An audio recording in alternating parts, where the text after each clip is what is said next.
John Jebaraj இப்போது கைது செய்யப்பட்டு சிறையில் அடைக்கப்பட்டுள்ளார்.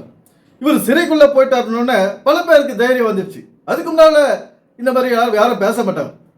இப்போ அவர் காம லீலைகள் போய் பண்ணாரு, காம களியாட்டத்தில் இருந்தாரு, காம வேட்டையாடினாரு, இப்படி எல்லாம் இப்போ தலைப்பு வச்சு பேசுறாங்க. இது எப்போ கொடுத்த ஒரு புகார். அது கிடப்பில் போடப்பட்டு இப்போ தூசி தட்டி எடுத்திருக்காங்க. தூசி தட்டி எடுத்த பிறகு இன்னும் விசாரிச்சு முடிக்கல. அதுக்குள்ளேயே ஜான் ஜபராஜ் சிறையில் போயிட்டாருன்னு இந்த வெளியேகிற ஆட்களுக்கெல்லாம் ரொம்ப தைரியம் வந்துடுச்சு. ஏன்னா இப்படியெல்லாம் தலைப்பு வச்சு பேசின்னு இருக்காங்க. ஜான் ஜபராஜ் ஆன்மீக முத்தன் ஒருத்தருக்கு தலைப்பு வச்சிருக்காரு, தம்ப்நெயில் வச்சிருக்காரு. இப்போ ஒரு பாட்டி என்ன செய்யறாங்க, ஜான் ஜபராஜா ஒரு எலி அப்படின்னு வர்ணிக்கிறாங்க. வாங்க அந்த பாட்டி என்ன சொல்றாங்க நம்ம கேட்போம். வாழ்க்கையில முன்னேற ஆசைப்படுறது தப்பு இல்லைங்க.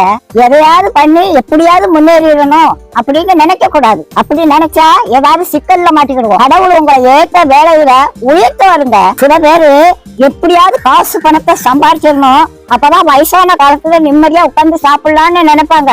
வயசான காலத்துல காசு பணம் எல்லாம் இருக்கும், ஆனா ஒன்னும் அனுபவிக்க முடியாது. பாட்டி வீட்டுல ஒரு எலி ரொம்ப நாளா தொண்டை பண்ணிக்கிட்டு இருந்தது. அதை எப்படியாவது பிடிச்சிடணும்னு கூண்டுக்குள்ள ஒரு தேங்காய் துண்டை குத்தி வச்சேன். ஒரு 9 மணிக்கு சத்தம் கடிச்சு எலி மாட்டிக்கிட்டுச்சு. சரி இருக்கட்டும், காலையில எந்திரிச்சு காட்டு பக்கத்துல கொண்டு திறந்து விடுவோம் அப்படின்னு நினைச்சு தூங்கிட்டேன். காலையில பார்த்தா எலி உள்ளதான் இருந்துச்சு. ஆனா அந்த தேங்காய் துண்டை அதை நட்டி கூட பார்க்கலங்க. எப்படி வச்சானோ அது அப்படியே இருந்துச்சு. ராத்திரி முழுவதும் உள்ளதான் இருந்துச்சு. அந்த தேங்காய் துண்டை திங்கலாம்ல, அதுக்கு மரண பயம் வந்துட்டு அதனால தேங்காய் துண்டை திங்கிறதுக்கு மனசு வரல. அதுக்கு தேங்காய் துண்டை விட நம்ம உயிர் பிழைச்சா போதும்னு அது இருந்துச்சு. அதே மாதிரிதாங்க காசு பணத்தை சேர்த்து வச்சாங்க, கடைசி காலத்துல ஒன்னையும் அனுபவிக்க மாட்டாங்க. ஜான் ஜபராஜை பத்தி பேசுறதுக்கு செத்து போன பாம்புகள்லாம் உயிர் வந்துருச்சு.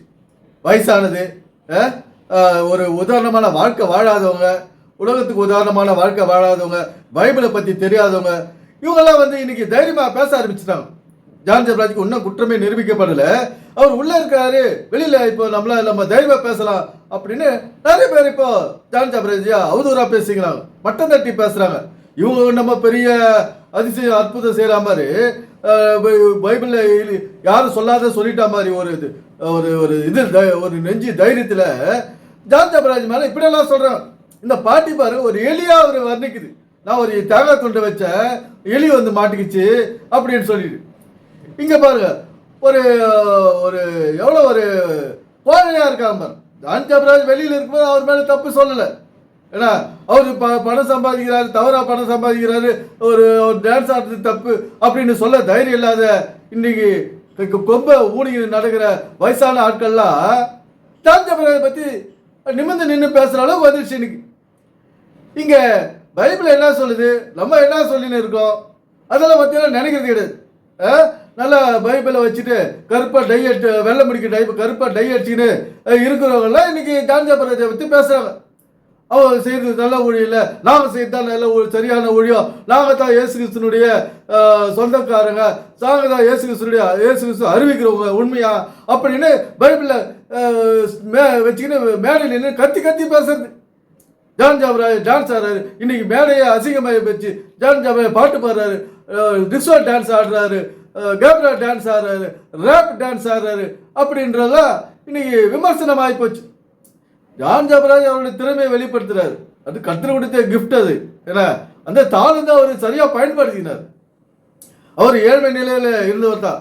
இயேசு கிறிஸ்து எப்படி ஒரு மாட்டுக்கொட்டைகளை பிறந்தாரோ அது போல ஒரு வசதியும் இல்லாத இடத்துல ஜான் ஜபராஜ் பிறந்து வளர்ந்து இன்னைக்கு ஒரு ஆளா நிற்கிறார். அப்போ எவ்வளவு அவமானம் அவர் தாங்கி இருப்பார். அந்த அவமானங்கள் தான் அவரை வளர்த்து விட்டது. எப்படி அவமானம் வந்துடுச்சு, ஏன்னா அவர் கவலைப்படல. பல பேரால் அவர் நிந்திக்கப்பட்டிருக்காரு, ஏன்னா புறக்கணிக்கப்பட்டிருக்காரு. அந்த நிலைமையில அவர் எழுந்து நின்று இன்னைக்கு உயர்ந்து நிற்கிறாருன்னா அவருடைய திறமை, கர்த்தர் கொடுத்த திறமை, அது தாளந்து, கர்த்தர் கொடுத்த தாளந்து அவர் சரியான பயன்படுத்தினாரு.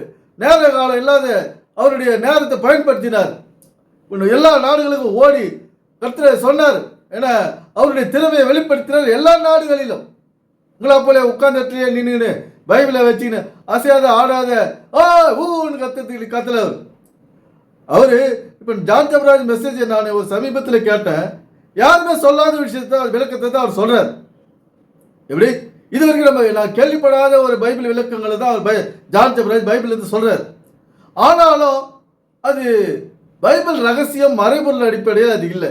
ஏன்னா இவங்கெல்லாம் பைபிள் காலேஜ் படிச்சுட்டு வரவங்க. பைபிள் காலேஜில் என்ன விளக்கத்தை என்ன ஆராய்ச்சி பல பல பல நூற்றாண்டுகள் 1000 வருஷங்களா பைபிள் ஆராய்ச்சி பண்ணுறாங்க பாருங்க.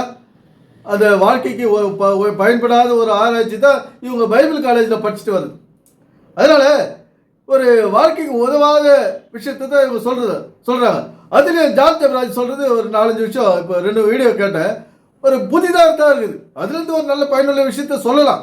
இருந்தாலும் அவர் பைபிள் காலேஜில் படித்தது தான் சொல்கிறார். இங்கே ஜான் ஜெபராஜ் குற்றப்படுத்துறதுக்கு யாருக்கு இங்கே தகுதி கிடையாது. ஏன்னா ஒரு தலைக்கு டை அடிச்சவன் ஜான் ஜெபராஜை குற்றப்படுத்தக்கூடாது. அதுக்கு உனக்கு தகுதி இல்லை.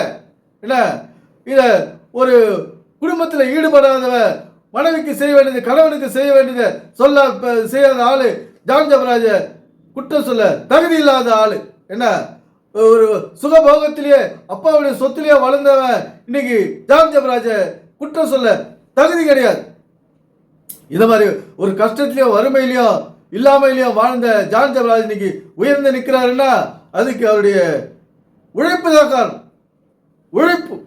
அவர் அதிகமாக படிக்கல, இருந்தாலும் இங்கிலீஷ் நாலேஜை வளர்த்துன்னு இருக்காரு பாரு. அது ஒரு கர்த்தருடைய சித்தம் தான். அது கர்த்தர் தெரிந்து கொள்றாரு. என்ன ஒரு ஜான் ஜெபராஜ் எங்கேயோ குப்பையிலையோ மேட்டிலையோ ட்ரெஸ் இல்லாத சாப்பாடு இல்லாத அடுத்த நாள் புறக்கணிக்கப்பட்ட ஜான் ஜெபராஜ் இன்னைக்கு உயர்ந்து நிற்கிறாருன்னா அது கர்த்தருடைய சித்தம் தான், வேற எதுவும் கிடையாது. ஏன்னா ஜான் ஜெபராஜுக்கு தேவையான தாளந்துகளை கொடுத்து டான்ஸ் பாட்டு ஒரு உயரம் கூட பாருங்க. ஒரு சாதாரண குள்ள உயரம் கிடையாது. ஆள் நல்ல பர்சனாலிட்டி தான். ஏன்னா நிமிர்ந்து நிற்கிறாரு. இன்னைக்கு அரெஸ்ட் பண்ணி போறாங்க, கூட்டு போறாங்க. அந்த நிலைமையிலையும் நிமிர்ந்து நிற்கிறாரு. ஏன்னா அந்த மாதிரி ஒரு ஆரோக்கியத்தை உடல் வாங்க கர்த்தர் ஜான் ஜெபராஜ் கொடுத்திருக்காரு. அப்படி இருக்கும்போது நீ குற்றப்படுத்துறதுல நியாயமே கிடையாது. யாரு பைபிள் படி நடக்காதவன், பைபிளை சரியா புரிஞ்சிக்காதவெல்லாம் ஜான் ஜெபராஜ் இன்னைக்கு குற்றப்படுத்துறான். பைபிள் ரகசியம் தெரியாதவங்க, பைபிள் மறைபொருள் தெரியாதவங்களா இன்னைக்கு ஜான் ஜெபராஜை குற்றப்படுத்துறாங்க. அது ஒழிய வேண்டும். ஏன்னா நிறுத்து, உன்னுடைய ஜான் ஜெபராஜ் குறித்து பேசுற பேச்ச இதோட நிறுத்து. ஜான் ஜெபராஜ் குறித்து பேச உனக்கு தகுதி கிடையாது. ஜான் ஜெபராஜ் கர்த்தரால் தெரிந்து கொள்ளப்பட்டவர். அவருக்கு திறமை கொடுத்தது கர்த்தர் தான். இயேசு கிறிஸ்து தான் அவரை உயர்த்தினார். ஆனா சில காரியங்கள் அவரு தவறு செஞ்சிருக்கலாம். இந்த பாலியல் புகார்ல நான் தவறு செய்யல. அவருடைய ஊழியத்தின் அடிப்படையில் பைபிளின் அடிப்படையில் சில தவறுகளை செஞ்சிருக்கலாம். அதெல்லாம் சரி பண்ணிக்கணும். ஏன்னா அதெல்லாம் சரி பண்ணினா இன்னும் அவர் உயர்ந்து நிற்கலாம். எனவே சிந்திப்போம், செயல்படுவோம். நன்றி, வணக்கம் நண்பர்களே.